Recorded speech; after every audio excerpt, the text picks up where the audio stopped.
Good day, welcome. This is your Daily Med with Lady V. Grace and peace be multiplied. Today we are looking at Psalm 51, a psalm of repentance. This psalm was written by David, the king himself, when Nathan the prophet went to him after he had gone in to Bathsheba, committed sin, and killed her husband in the process. Psalm 51, reading verse 1 through verse 4. He says, Have mercy upon me, O God, according to your loving kindness, according to the multitude of your tender mercies. Blot out my transgressions. Wash me thoroughly from my iniquity and cleanse me from my sin. For I acknowledge my transgressions, and my sin is always before me. Against you, you only have I sinned, and done this evil in your sight, that you may be found just when you speak, and blameless when you judge. Behold, I was brought forth in iniquity, and in sin my mother conceived me. Behold, you desire truth in the inward parts, and in the hidden part you will make me to know wisdom. So, this psalm, as we say, was written by David after the prophet Nathan boldly exposed him for committing adultery with Bathsheba and murdering her husband Uriah. Utterly convicted, we find David pouring out this torrent of penitence from his broken and contrite heart. Countless broken sinners have found in these words an exquisite expression of their deeply felt need for God's mercy and forgiveness. David's confession has helped us in so many ways. When we sin and we examine our lives and we see that it needs wholehearted repentance, God will deliver us. He will forgive us. But if we come only with half-hearted sorrow over sin, that cannot help any one of us to experience the pardon that we really need from God. David's words also demonstrates the place of hope within confession. We can use this psalm as a starting point when dealing with a sense of distance from God, or even when our guilt is affecting our relationship with God. It will help us to identify and rectify sin in our own lives through confession and repentance. David was truly sorry for his sin, the sin of adultery and the sin of murdering of Uriah and the covering up thereof. He knew that this action had hurt many people. But because David repented of these sins, God mercifully forgave him. But also let us remember, no sin is too great to be forgiven. Neither is any sin too small to be forgiven. So when we feel as if we can never come close to God because we have done something terrible, God can and will forgive us of any sin.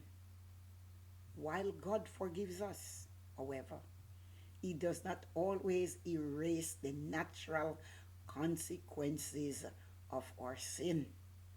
Sin brings consequences. And so there it is, David's life and family were never the same as a result of what he had done. 2 Samuel 12, verse 1 through verse 23. So although David had sinned with Bathsheba, David said that he had sinned against God.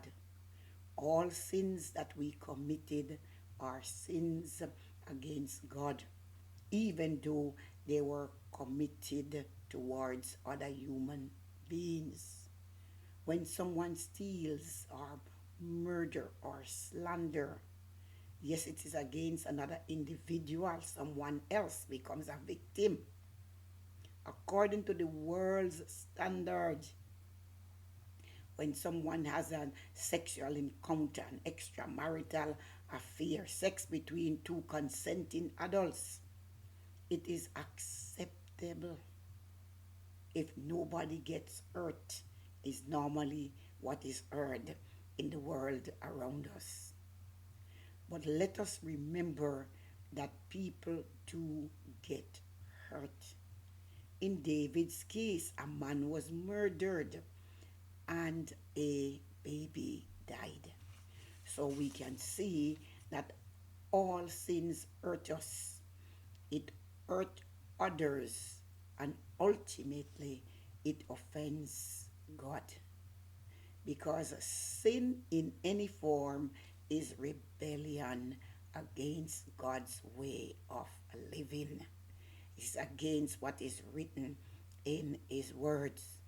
So when we are tempted to do wrong, let us remember that we will be sinning against God. And of course, that may help us to avoid such danger. When we look at verse 1, what did David cry for?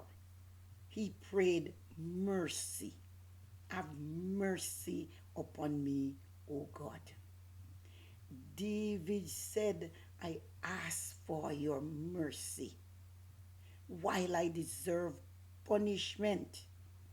But you are a God of loving kindness. And on that basis, he asked that God did not treat him the way that he deserved.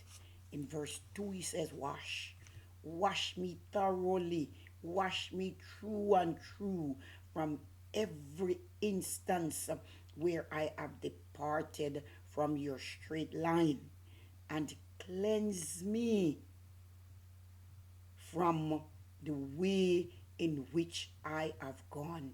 I have missed the mark, because sin is actually missing the mark. In verse 3, he says, oh my God, I am publicly acknowledging that I have broken your law. He says, my sin was public too. And so therefore, I'm making my repentance public. The guilt of my sin has been haunting me, he says, day and night, and I cannot stand it anymore. In verse 4, he says, Lord, now I see clearly that it was against you and you only have I sinned. I am realizing that, and I am acknowledging that. But he also says, I do realize also that I sinned against Bathsheba. I sinned against her faithful husband, because her husband was a faithful military man in the military, serving David as king. He said, God, forgive me of this treacherous act. to this valued general. Your name has been dishonored, and so I take sides with you. I am agreeing that I have sinned, I am wrong, and whatever is the punishment that you're giving, it is absolutely justified. Whatever you hand down to me, no one can find fault with that decision. Your decision is right. In verse 5, he says, Lord, I am no good. I was born in iniquity. He went back all the way to his birth. He says, even further, I was conceived in sin. He also allows us to know he's not blaming his mother for the way he was conceived. But he says, listen, because of my sinful nature, this is what caused me to get in trouble.